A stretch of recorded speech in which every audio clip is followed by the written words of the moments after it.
What is up, everybody? As you guys can clearly see, we have the car flying again, once again off the ground, but we're not doing any work on the rear end underneath, at least not any on the components. As you guys may remember, we have the car completely gutted here, which we've been doing over the last few days, or last few videos for you guys, with everything taken out that we can take out, with the exception of the front carpet that I wanted to get out, but I'm going to have to save for this winter. That means things need to start going in because we're running out of time. The thing that I'm going to go ahead and get in first, though, is going to have to be the bolt-in cage that we're going to put in there. It's just a half cage, so it only covers the back half of the car, and has a 4-point, so it bolts into the two wheel wells over there, and then into the floor below the seat area, behind where the original seat would have been. However, the roll bar is going to need some preparation before it's going to be able to go into the car, but I'm not actually going to do that for you guys today. I actually had Past Me over there do it, so I'm going to send it over to Past Me to give you guys the rundown. Why, thanks, future me. Now, as you guys can see, I am indeed out here with the roll bar.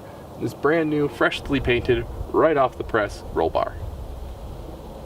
I hate it, but that's okay, because that's what we're out here doing. We are prepping it because we're going to paint it. Now, something I'd always considered doing to my roll bar when I finally got one was I wanted to go with a different color than the standard black or white. Now, another reason that I've always considered painting it is, as you can see in shipping, it did indeed take a bit of damage in a few of its places, as well as these sheets that are supposed to go on the outside of the car. They are steel, they will rust in water, and they are completely unpainted. So, no matter how you spin it, I knew I was going to have to paint this anyway. So that's exactly what we're going to go ahead and get done with it today, is get it all painted up. As you can see, I brought a respirator, unlike when I was painting my carbon fiber fill panel.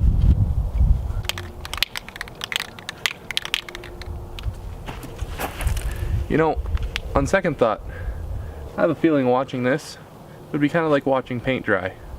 So if you guys want to know what color it's going to be, I'm going to send you guys back to future me. Why, thank you, Past Me. It was indeed like watching paint dry. Now, I'm sure you guys are all curious what color I decided to go with to make the car a little bit more unique and a little bit more me. And there you have it. I decided to go with a pink. Now, ultimately, as you can see, this is a much lighter shade of pink than I wanted to put in the car. I was thinking about what I wanted to have in there and what was going to pop, and I had ultimately decided on pink in the end, and I wanted more of a bright pink. But it took me so long to decide what color I wanted, and we're on a time crunch now, that they were out of the pink that I wanted to put in the car, so I had to go with this one. Although the pastel pink is a lot more fitting than a bright pink would have been. Now, I know for the people who aren't asking themselves, why pink? You're probably asking yourselves why pastel pink is more fitting than bright pink, and that just has to do with me and my history with pastel pink. But I did want a little bit brighter of a pink, and the reason for that is I kind of wanted to look, I wanted to catch people off guard with this, because they know this is my car, they know who I am, they wouldn't expect a pink roll cage in the car, and I wanted it to be bright so it would shine through the windows and people would see it a lot more clearly, and I like color pink. But that's ultimately what I chose to put in my car. If you guys don't like pink, don't paint your cage pink. I debated between things like green, orange, yellow, but ultimately I just decided there's not enough pink roll bars out there, so I might as well be the one that has one. So without any further delay, let's go ahead and get that bar into the car.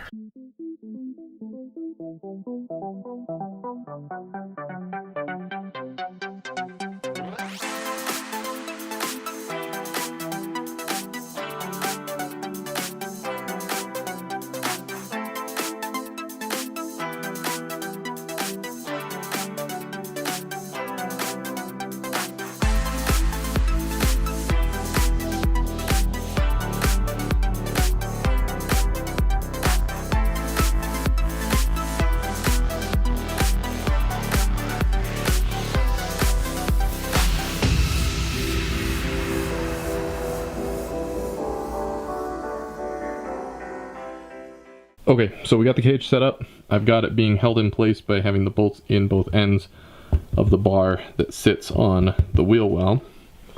And everything lines up as best as it can. The wheel well ones, unfortunately, they don't sit flush, and there's nothing I can do about how flush they sit. I'm going to start by going ahead and addressing these plates here. So I've got these 3 holes marked. I took a red paint marker and I marked them. But to make sure that I drill all the holes in the right spot, what I think I'm going to do is I'm going to drill the holes through here and just leave this in place and hope it doesn't move. And then once I have a hole there, I'll send a nut and a bolt through, and then I'll be able to drill the other ones, hold that in place, then I'll be able to go do it over there, and then on those So that's where we're gonna go from now. Hopefully it works. If it doesn't work, I'm gonna have to remove those bars there and then tilt the whole thing forward and then drill these holes myself manually. It just so conveniently happens to be a 3/8 inch bit. This fits in there absolutely perfectly, so I'm sure that's what they intended for this. Do be aware where you're drilling every time you drill. I know that all these holes are not gonna go into anything, but I have verified that. So if you're gonna drill through your car, verify, because you will hit brake lines, you'll hit gas lines, and hitting things like that sucks. So just verify that where you're about to drill a hole is not going to puncture something that you don't want to have to fix.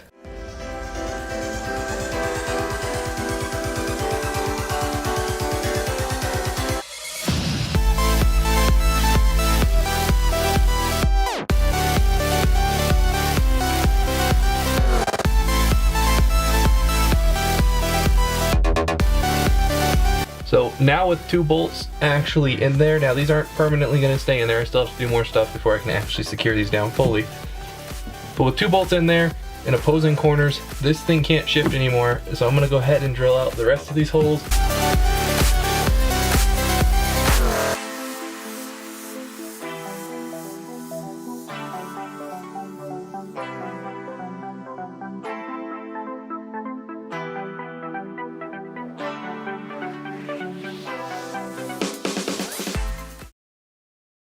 So I've got all the holes drilled up with the exception of that one right there. And the problem is that this bar doesn't allow my drill to get into that hole straight. What I'm going to do, instead of removing the bar out of the way so that I can drill just that one hole, which wouldn't be too hard to do, to make sure that it comes out straight, I'm going to take these backing plates right here. Those ones were for the rear mount, but I'm going to take these backing plates. These are what's supposed to go underneath, and then you bolt to this so that it's secure. I'm going to take this and I'm going to bolt it up with the 2 bolt holes that are there to that side, and then from underneath I'm going to drill through the 3rd hole. So those 2 holes are lined up. It should be enough for this to be a guide.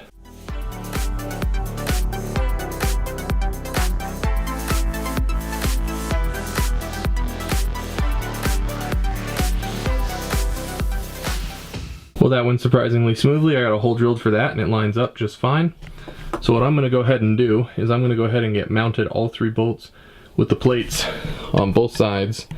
And then I'm going to go ahead and jump into drilling the holes for those guys right there and hope that there's no issues with that. As you can see, there's a little bit of play in this still, even with all those bolts in. But if I can get it high enough, then that kind of helps mitigate this gap down here at the bottom. And as you guys can see, I've got the wires on the inside here. The reason for that, if I were to crash and it were to pinch here, I don't want it to crush the wires or anything and then cause a fire. I'm gonna disconnect the battery just in case my drill slips and I hit these wire bundles. I don't short anything out, and then we'll get ahead into drilling this.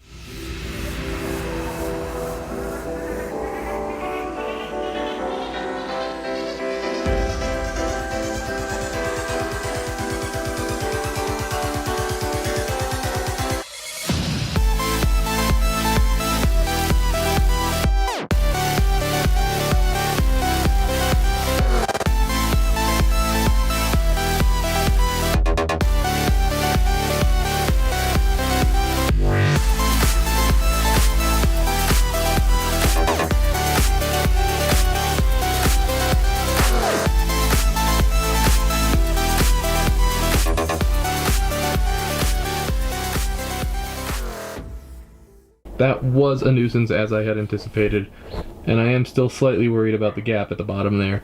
I may still have to hammer it. I didn't hammer it when I drilled the holes, so hopefully it all lines up. Hopefully I don't have to hammer it. We'll see. If I tighten it down, I'm hoping that it will pull itself better into place, as a lot of these things do. Now, these are the mounting plates for the ones that go into the wheel well here, which I have yet to put those on because, first off, you may notice that they're gray instead of pink. Now, I painted these because they were just bare steel, and I don't want them to rust because it will spread rust. So I did go and buy some gray primer.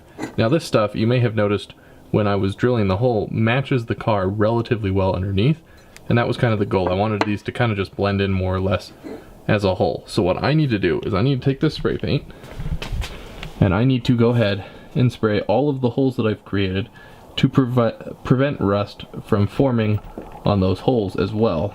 Now, I was debating when I was getting ready to install this on whether or not I just wanted to mount this up there like everyone else does, or if I wanted to give this a layer of silicone and then make that a seal when I mount them up. And I have decided that I'm going to go ahead and make this a seal because some of the gaps here are greater than I want to be, and it's more noticeable on the ones mounted underneath the car. That does mean a trip to Walmart for me though. So I'm going to go ahead and I'm going to spray all these guys. I'm going to spray you guys the trouble. You don't have to see me spray 16 holes. And then I'm going to get some silicone. I'm going to mount these back up. And then we should be more or less done with the roll cage install. So I didn't film it. I assumed it was going to be a lot simpler than it was. I thought I was just going to undo bolts, spray paint, silicone, redo bolts, which I figured, oh, what's the point in filming that? And with the first two, the ones that are in here, right here, the lower ones, those ones were easy. But the ones on the pillars over there, those were a lot more difficult, the ones on the wheel well. Now the issue I had with the ones in here on the wheel well was that they just weren't lining up very well. So it took a lot of convincing to get those to go into there in the way that they did. Also, you may notice that I have the bolts going into the car from the outside instead of out from the car. This is less intrusive to the wheel's movement here, but if I had bolts there, it could pop a tire, flatten a tire, so there is the risk of that. So I have them going through there. I ultimately did it everywhere, including up here as well, so that I wouldn't have any issues with the clearance below the floor. So I have all the bolts running into the car, and then I just have the nuts attached to them on the inside instead of the other way around. All in, guys, I'm super stoked to finally have the bar in the car. It's something I've been waiting for a long time. It took forever for the bar to get here. There was probably 1 or 2 races where it finally got here, and then I had no time. So I'm glad to finally have it installed, but the next steps are obviously going to be the harness and then get that seat installed so that I can actually benefit from having the bar in the car, other than obviously the safety protection of the crash or rollover protection that it offers. Anyway, stay tuned for those installs as they'll be coming up here in the next few weeks. And as always, guys, I'll catch you in the next one.